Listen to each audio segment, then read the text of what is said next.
అమ్మాయి అనుష్క శెట్టియా లేకపోతే కృతి సననా అని చెప్పేసి మనం ముందు కొన్ని కాంట్రవర్షియల్ విన్నాం.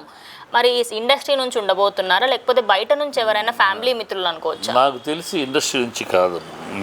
నాకు ఉన్న సమాచారం బట్టి, నాకున్న అండర్స్టాండింగ్ బట్టి ఇండస్ట్రీ నుంచి. ఎందుకంటే తన యొక్క జీవితంలో ఇప్పుడు ఆ డార్లింగ్ లైఫ్లో తను చూసుకునేవాళ్ళు, తన కుటుంబాన్ని తను చూసుకునేవాళ్ళు ఒకడు కావాలి.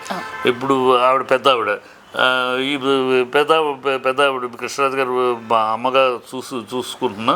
ఇప్పుడు ఒక వచ్చే తన విషయాలు చూసుకుని తన సమస్య, తన ఇల్లు, తన ఈ అవసరాలు అలా చూసుకునే అమ్మాయి కావాలి. ఆ అమ్మాయి ఒక సినిమా అమ్మాయి అనుకోండి, ఆ అమ్మాయి షూటింగ్లు ఆ అమ్మాయిలు మళ్ళీ కాదు. అందుకని తన ఉద్దేశంలో కూడా, కుటుంబ ఉద్దేశంలో కూడా కుటుంబస్తులు ఈ సినిమా అమ్మాయి కాకుండా వేరే అమ్మాయిని మామూలు వేరే లైఫ్ నుంచి అమ్మాయి వస్తే ఇల్లు, కాపురము, సంసారము, అవసరం, ఇల్లు